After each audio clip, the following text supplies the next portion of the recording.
My name is Nancy Marksbury, and I am going to talk to you about Twitter. So, why Twitter? As you can see from some of these statistics on monthly and unique visits to Twitter, it's a platform used by people from all walks of life to comment or microblog about news, information, or anything else they wish to broadcast.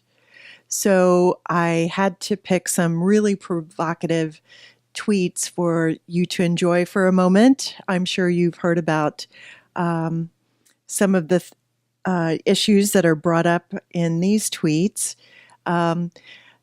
Twitter is definitely a hotspot of activity in the presidential election, and whether you engage in it or not, we want you to be able to understand what tweets are all about and hopefully feel comfortable participating in it should you choose to.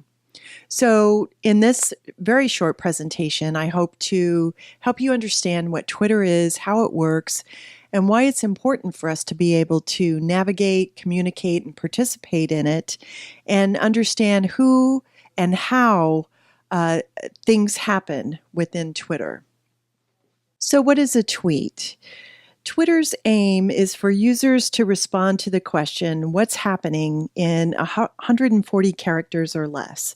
These messages on Twitter, which we call tweets, are automatically posted and are publicly accessible on the user's profile page on Twitter's website.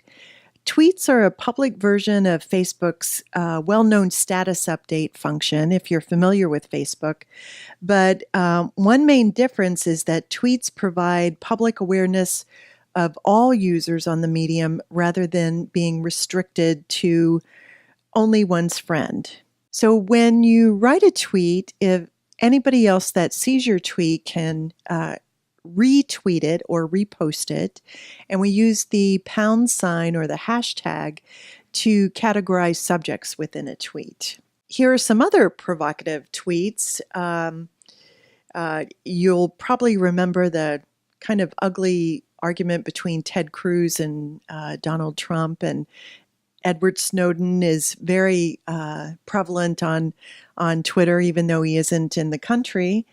And you may have caught this news story about the young woman who tried to pass herself off as a terrorist to American Airlines, threatening something else. And so what I think is interesting about Twitter is that there's often this public display of conversation that goes back and forth. So in referring to a hashtag, and you may have recalled when I sent out emails inviting Twitter users to share our hashtag over the presidential debates, it's a symbol that helps to categorize the content within Twitter. So clicking on a hashtag word in any message shows you all other tweets marked with that same keyword. They can occur anywhere within the tweet, and while Twitter recommends that you only use 2 hashtags per tweet, people tend to literally ignore that. And also another aspect of hashtags is that you leave out spaces, because if we in this example, if we added spaces between Keuka College and sports, only Keuka would be hashtagged. Let's go out of this presentation for a moment, and I want to go into some of the interface peculiarities about Twitter. So here's Hillary Clinton's Twitter account. She is following 758 people, and she's got about 9.5 million people following her. And since she's had her account, which is April 2013, she's tweeted almost 9,000 tweets.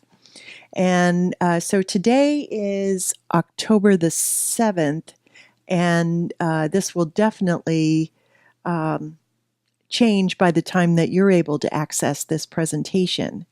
So let's take a look. When you see a tweet, You see the person who originated the tweet, the content of the tweet, and often the tweets contain videos, little GIFs, or photographs, or other commentary. And when you see the sort of the recycling arrows and the heart, so the recycling arrows tell us how many people have retweeted this particular tweet and how many people have liked it. So when you like a tweet or if you retweet it, anybody that follows you is going to see it. And that's how Twitter populates or extends everything that's being said or retweeted. So it is kind of interesting sometimes to take a look at who is following whom. So let's take a look. So Hillary is following Elizabeth Warren, Joe Biden, Bernie, and some other organizations, a lot of people we don't know. But Twitter does have the capacity to allow you to be a voyeur of such. And as long as you have your own account, then you can literally look at somebody else's without them knowing about it.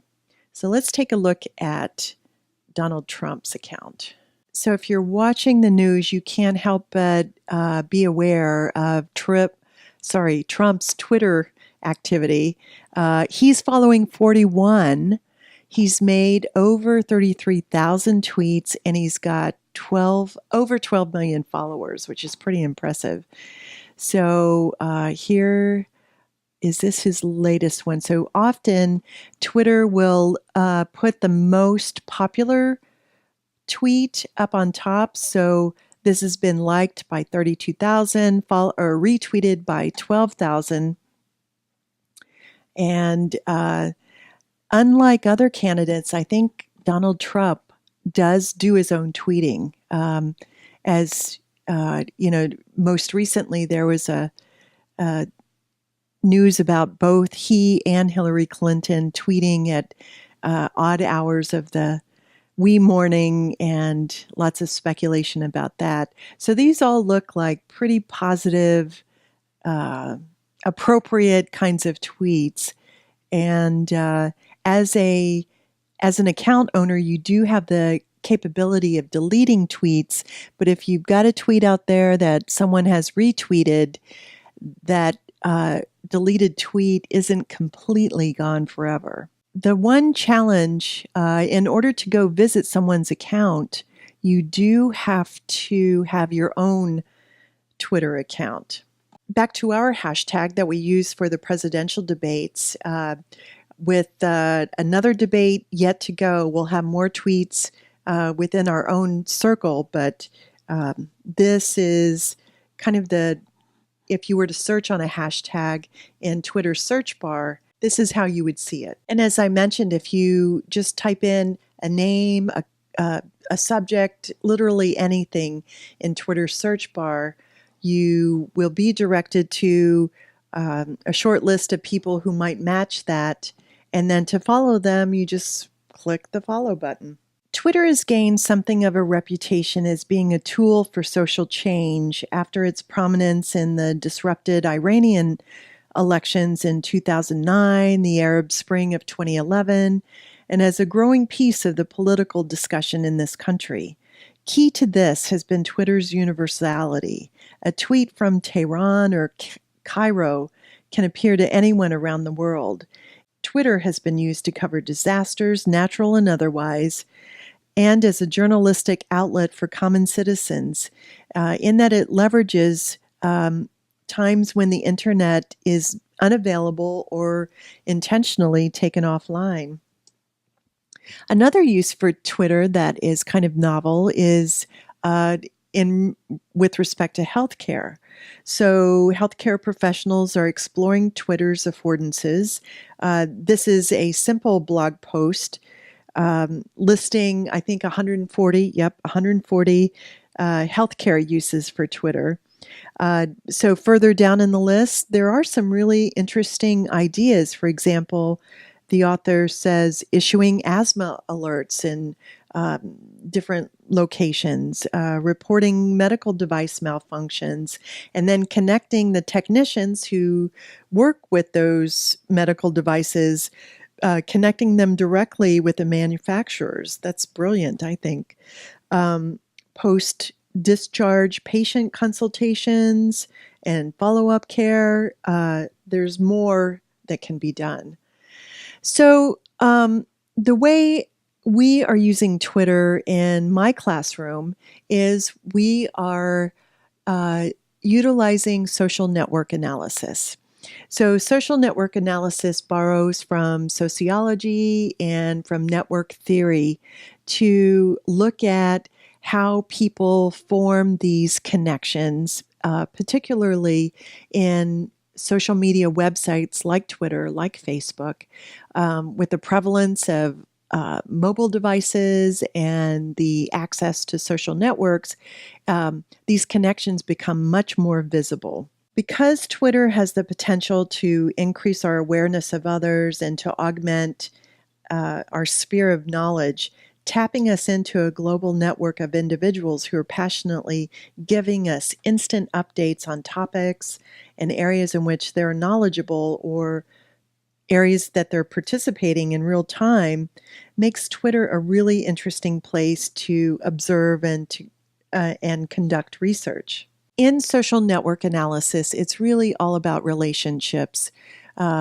We do have some metrics that get generated around individuals. So there are metrics that predict or try and measure someone's popularity within one of these networks. But primarily, we're looking at how people are connected and how information moves through a network and how one's location within that network helps or hinders that flow of information and knowledge.